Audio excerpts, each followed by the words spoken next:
Hello, hi and welcome to our discussion class. Today we will be discussing our mock test 5. I hope you've had a good run with all the mock tests. So now that you have finished all your mock tests, just let us know through the commenting forum as to how you've progressed, okay, throughout your mock test series.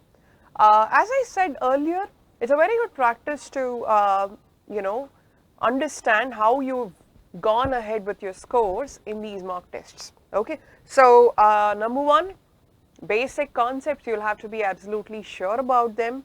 Two, you'll have to make sure that you have a proper chart showing at this point in mock test 1, I was here and these are my consecutive scores. Okay, so that is a very good practice and I would totally recommend that you do it. And time and again I have to tell you, without good practice, without a basic understanding of things, you can't really do well with your mock tests. So I'm assuming that you have indeed done due justice to your basics. Okay, so in case you haven't, please go back to our classes. The videos are right there. Check them out. All right. See you. See you at our discussion like right away. So let's get started with mock test 5. We will of course be doing RC first. Okay. So it's an interesting passage on dolphin and whale mass deaths, strandings, etc. All right. So before we even start with the passage, we of course look at the vocabulary questions from the passage. As always, you have 4. Okay, so look at these. Stranding is isolation. Severe, you know what severe is? It's acute, intense. Afflicts, afflict is when I'm afflicted by something, I suffer from that. Okay, and then there is foraging. Okay, now you might not know the meaning of foraging, but to forage, look at this, you can always puzzle it out from the context. Some observers have offered a similar theory about whales pursuing prey or foraging too close to shore. Okay, so it has something to do with collecting food. Okay, so that is about your vocabulary. Now we'll of course start with the vocabulary part. Look at this, you have severe. Severe is very intense, correct? So the meaning of the word severe is extreme. None of the options contain an antonym of severe here. They are all synonyms. Okay, now look at this. Acute is severe. Okay, nasty and uneasy, lacking. None of these have anything to do with the antonym of severe. What do you think would be the right antonym for severe?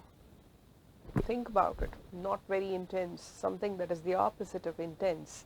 Okay, now look at this. Stranding, again we are looking at the antonym here. Maroon, isolation, inclusion, enumeration, and none of the above. Okay, now marooning, isolation and stranding, they all mean the same. Okay, so for example, we were all stranded inside the lift when there was a huge power problem and we were stranded inside for 2 hours, meaning you were just isolated inside, you were stuck inside. Okay, so that is stranding. Maroon, typically used in island terms. Okay, the shipwreck ended up marooning 3 people in the island for 7 days. Okay, then there is of course isolation, which is a broader blanket term for the same. Then you have inclusion, which is the opposite. Enumeration is listing.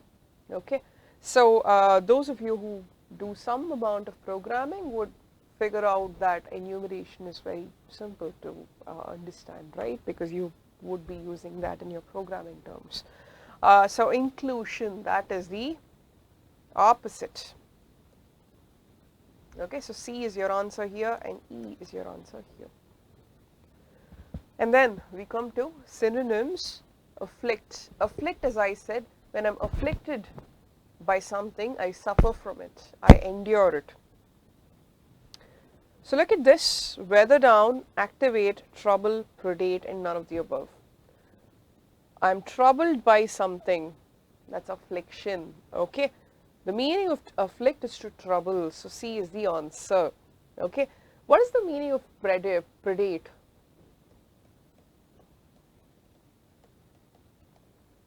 Now in this Twitter climate, if I might call it, hashtag me too is very, very, very, it's trending today on Twitter. Twitter is erupting with me too reports, okay.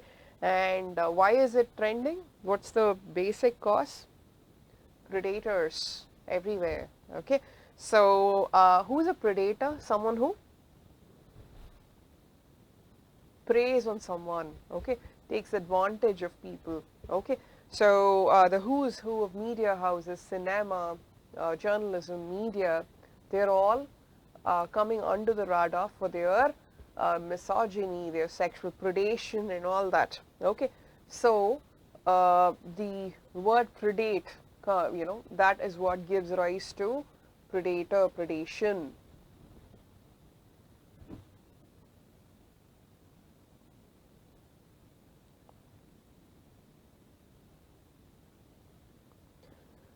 So the answer here is C. Activate and trouble, you would have absolutely no problems with these words. To forage is to hunt, okay. So forage is to go and hunt, collect food, that's the idea. So the hunter-gatherer men, our predecessors, our ancestors, they were hunter-gatherers, they were foragers, they didn't cultivate crop, they foraged, okay. So that is to hunt. Fare, bill, manage, nurture. Nurture is to take care of. Okay. So A is the answer here. Any problem? So if you are around, please leave a message, please leave a comment for us, and please let us know how your performance was with your you know, 5th mock test. That would be great. So now we move on to actually reading the passage, okay, and figuring out the answers for the rest of the questions. Now, how do you read a passage? That is very important. As I said, the introduction is very important, and then the conclusion is very important.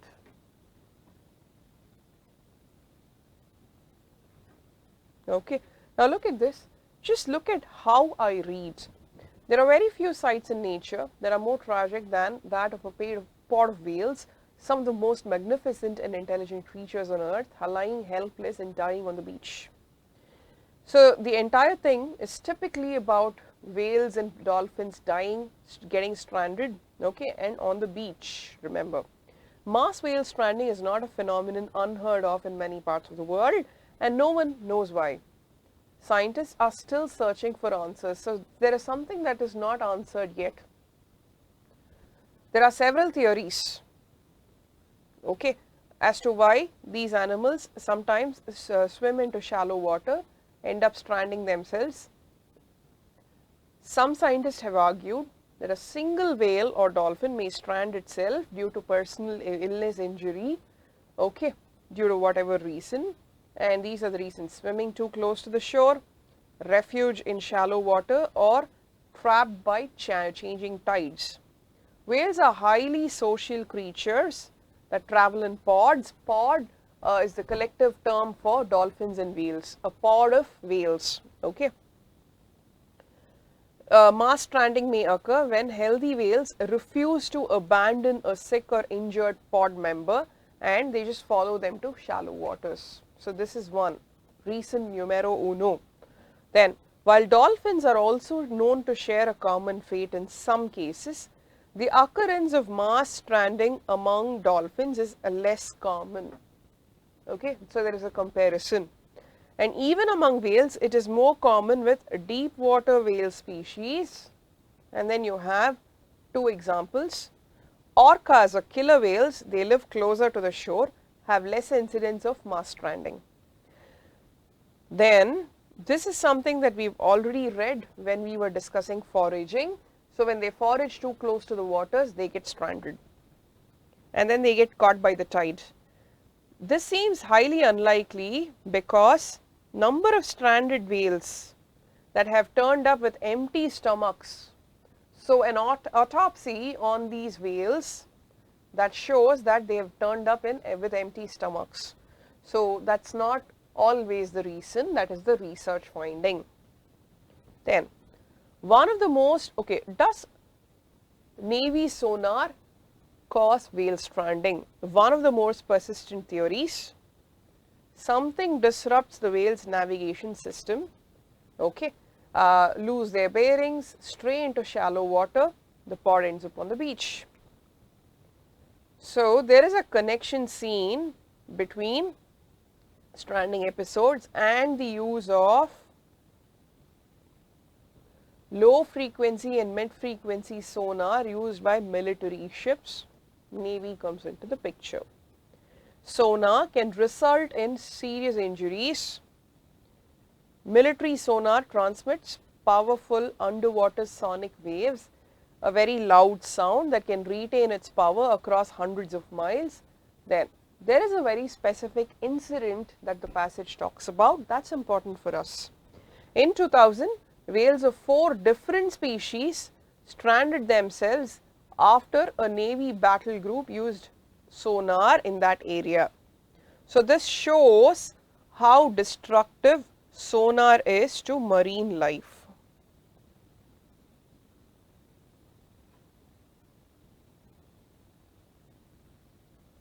This is of prime importance, okay, because this, so the passage asks you a question, why do you think, what do you think is the reason for mass strandings? So, this is sort of an answer for that. So, the Navy initially denied responsibility, but some investigation concluded that sonar caused whale strandings.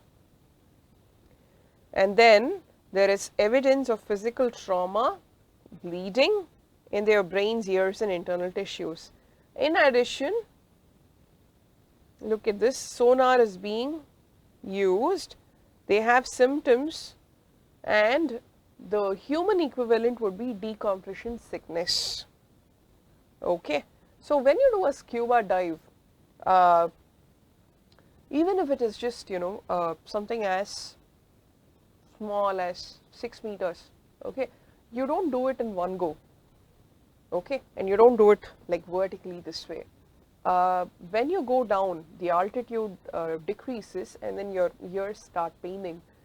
Sometimes you can just bleed through your nose because of the altitude issues. People have altitude sickness not just while going up the mountains, but also while scuba diving, okay. So, that is the bends, okay, in case you did not get that. So, that is called decompression sickness. It is a condition that afflicts scuba divers who resurface too quickly after a deep dive. So, you go in very gradually, then when you come up, you do not do it again in one go, you will have to take it very slow, okay. Otherwise, as I said, your ear canals and they can just go for a toss. The implication is that sonar may be affecting the whale's dive patterns. Other possible causes, okay, apart from the Navy, other possible causes, weather conditions, then there are diseases in the ear, ENT issues, okay. Then underwater seismic activity, sometimes called sea quakes. Then magnetic field anomalies and unfamiliar underwater topography. What is topography? Terrain, that is topography. Then, despite many theories, he says clearly, okay, there is growing evidence that military sonar is the problem, okay. So, is a problem, by the way, perhaps there is no single answer. Now, when you see how I read, you see that I read only particular words, okay, I register only a few things. That is very important, that comes from regular reading, okay. So, please make sure you read a lot before you take your own exams, actual exams, okay, that would be of great help. Now, look at this, what is the author's viewpoint on the cause of whale stranding? The author says Navy sonar is definitely a problem, there might be other reasons also, there is no single reason. That's how he ends the passage. Now look at this. He's undecided because there is no scientific proof as to why it happens, but he broadly just puts it there that sonar is probably more of a, it's more probable that sonar is a problem. Okay. Then he's uninformed. No, he lists so many reasons. So he's not uninformed on the causes. He believes that whales get stranded because of sonar activity only. Whenever you see something that narrows down scope, okay, this is the only possible notion. No, eliminate that. He gives you so many reasons. He believes that whales get stranded because of psychotic factors. There is no talk of psychotic analysis. Okay, psychotic to do with the mind. None of the above. So he is undecided. When you look at the last part, perhaps there is no single answer. That's how he ends the passage. Okay, so A is the answer. Which of the following statements adds support to the argument that whale stranding happens due to sonar activity? Okay, now when you go back, look at this.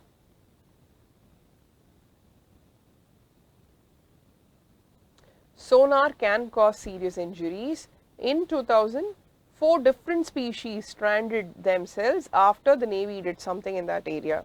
Okay, then then he says strandings associated with sonar give you multiple evidence of physical trauma. So now look at this. Whales are receptive to sound underwater. Quite possible. That is how they get affected by sonar. Mass stranding of whales began happening only after sonar technology was introduced.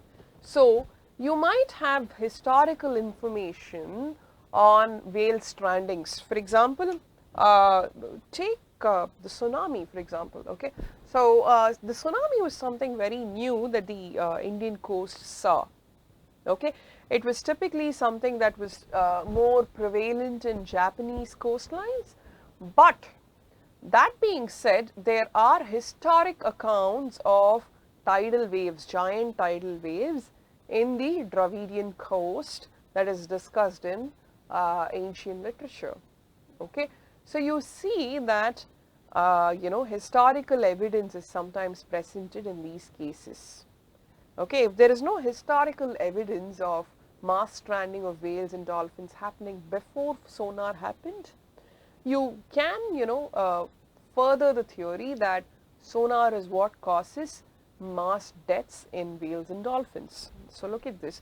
Mass stranding of whales began happening only after sonar technology was introduced. If there is no historical account, then quite possible. Correct? So B is your answer. But look at this, all of these whales are receptive to sound underwater. They rely on sound to communicate. Sonar technology has been banned, and yet whales are, okay, this goes against your, argument, none of the above. So B is your only contender. Okay, so B is your answer. Then what's the main idea of the given passage? So the main idea, if you look at it, it's number one, what is the structure of the passage? You start with whale strandings, okay, and then you say, you know what, these have happened. 2, it says, is sonar the problem? Then you discuss the, the causes, and you also say this might not be the only cause because there is no one conclusion on that.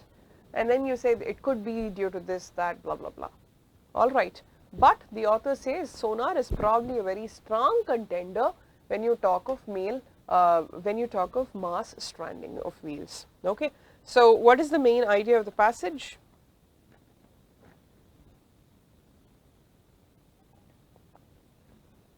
To understand whale behavior. No, we deal only with mass stranding of whales. Okay, so it has nothing to do with holistic whale behavior. So A is definitely not your answer. to look into anomalies in whale migration patterns. We are not discussing migration, we are very interested in whale strandings. C, to explore the various factors that might lead to whales being stranded. Yes, I like this for an answer. Okay, it encompasses the entire passage.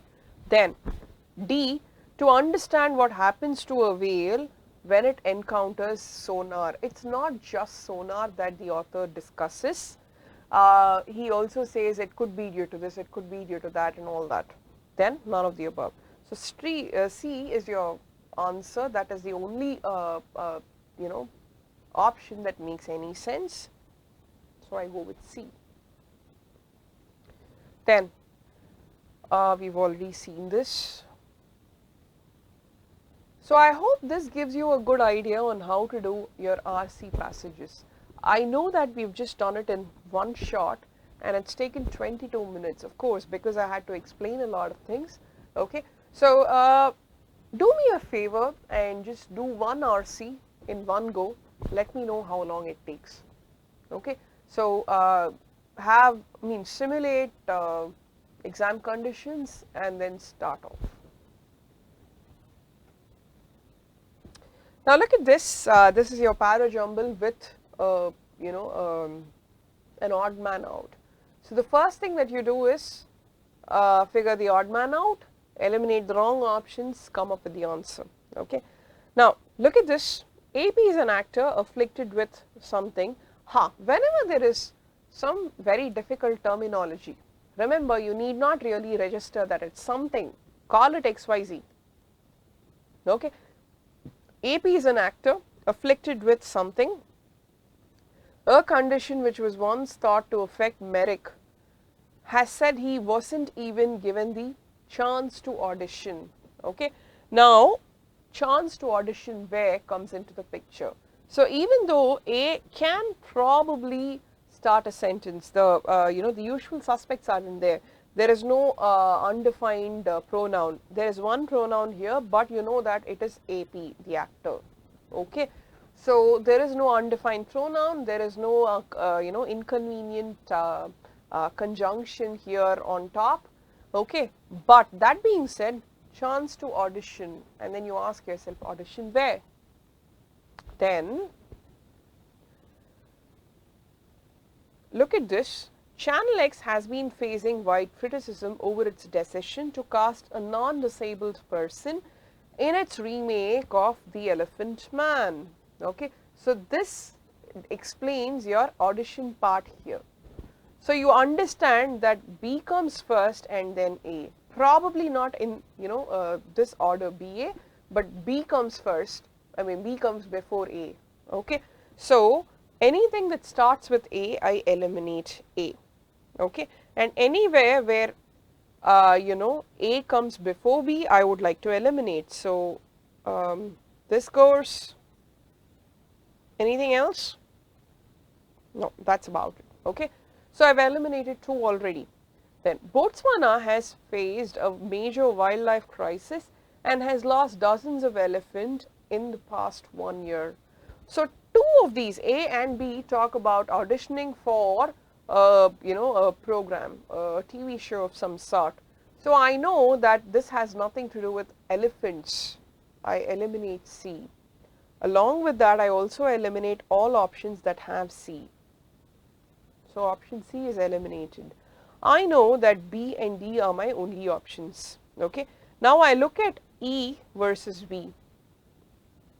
Okay. Now, can B start a sentence? Very possible. I introduce Channel X, okay, and then I also introduce the show, okay. So this is a very strong contender to start a to start a paragraph. Now look at E, the role of Joseph Merrick, who suffered from physical deformities, will be played by actor Heaton. Now remember that I introduce the show first, and then the actor who plays a part in that, okay. So E cannot start this particular passage, it has to be B. So I go with B, E, A, D. I'm not really interested in anything else. Look at this. So that was one parajumble question. Now we move on to phrase replacement.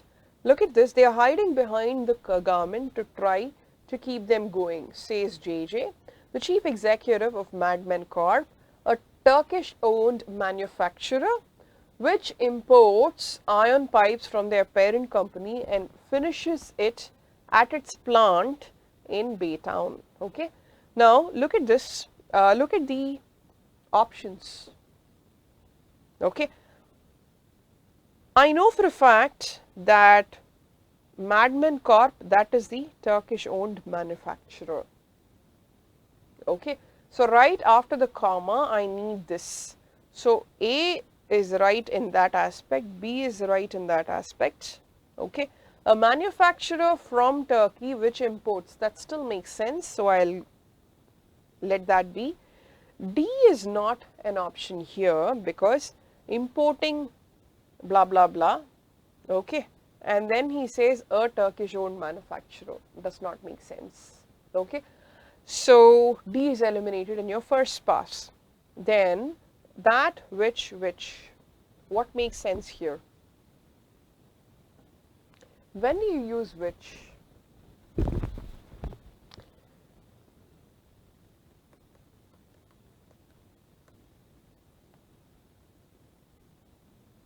Sorry.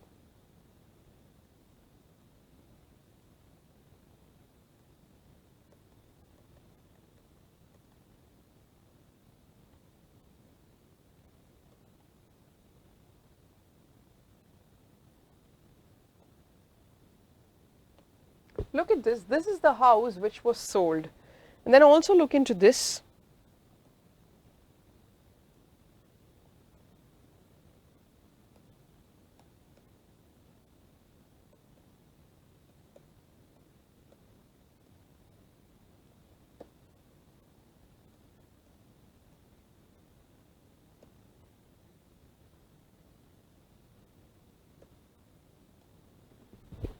What is the difference between these two? Now look at the first sentence. This is the house, comma, which was sold.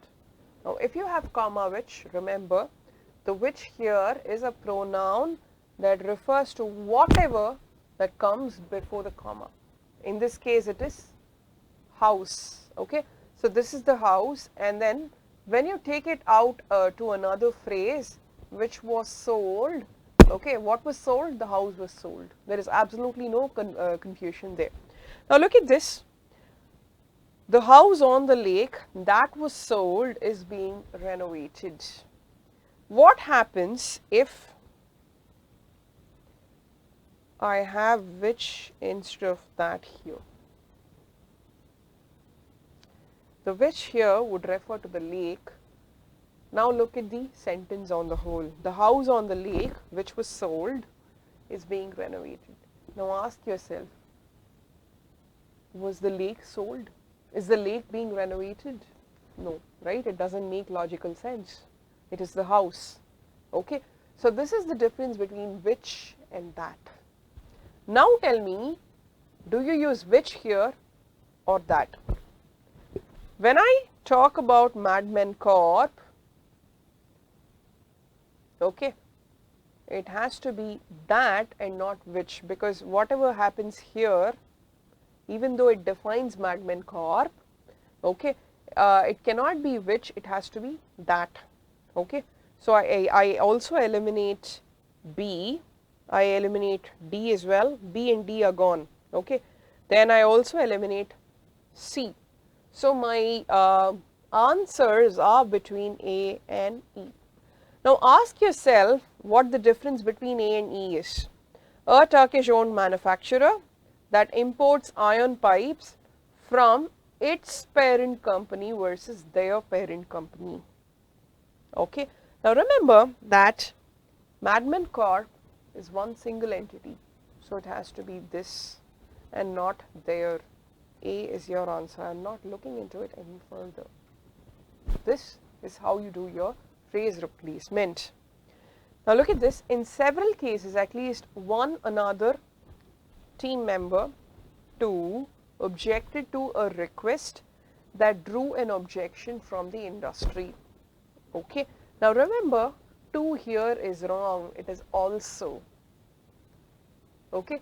The contextually right adverb here is also and not to. Okay.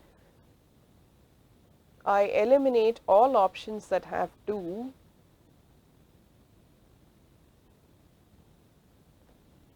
So I'm left with 3.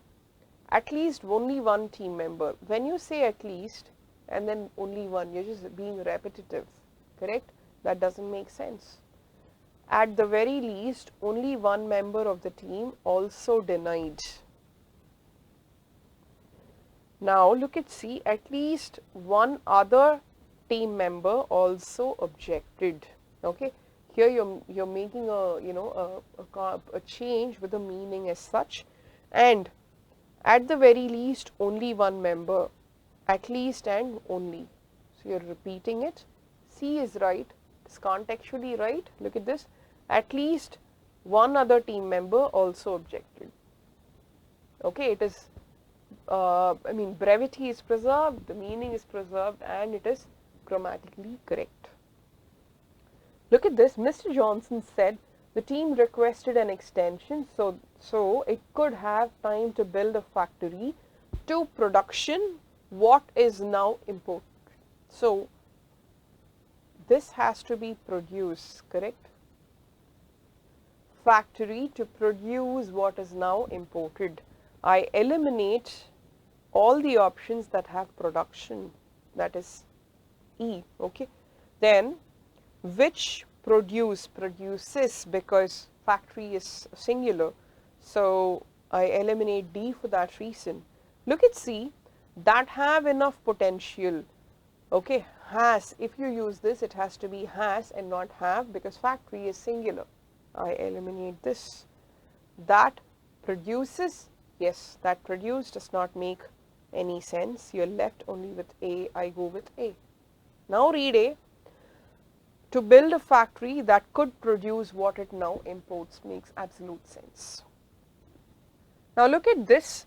The executives stated last week that their prices and profits have had surged. Okay, have and had surged. The entire phrase makes no sense. Since the tariffs were implemented. Okay, so either its tariff was implemented or tariffs were implemented. Okay, so I eliminate all the options that have a problem there. Look at this, tariffs were implemented makes sense. Then when implemented, okay, all right. Now look at this, their versus its.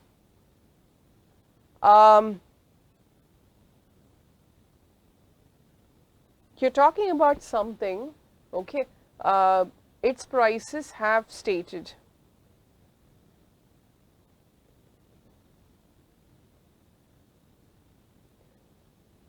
Okay, the there here is undefined. Okay, so look at this, their prices had surged ahead of tariffs when implemented. Then its price and profit surged for the tariff. Okay, this changes the meaning. For here does not make any sense because we are looking at causality. Okay, so when you discuss causality, you have because, you have since. For does not make sense here, so I eliminate B. Okay, then look at D, their price and profit. PRIZE is a reward of some sort, or a trophy, an award. Okay, but PRICE means cost. I eliminate D because it should be PRICE and not PRIZ. Okay, so look at A versus C. Its prices and profits have surged versus had surged. Now, do you remember when to use had? You're talking about double past, two incidents that happened in the past. Okay, one happened before the other. Just a sec. Had makes no sense because there is no double past here, so you go with C. But I admit the it here is undefined. Okay, so we come to a close for with today's discussion class. I hope you could clarify all the doubts that you had in mind. Okay, so this is about mock test 5. If you're online, please let me know about any difficulties that you've faced in your 5th mock test with the English part. I would love to have an interactive class. Even if you aren't able to do that right now, please make sure you have done you've completed all your mock tests with, of course, proper practice, and get back to us on your feedback. Okay, see you then. Thank you. It's been my pleasure doing your mock test. Okay, so it was great doing all these mock tests with you, and of course your classes as well. All the very best for your classes, for your exams, actual exams. And as I said, just get back to us on any feedback, any help that you need. Please go ahead and comment. Okay, see you then. Have a nice day. Bye.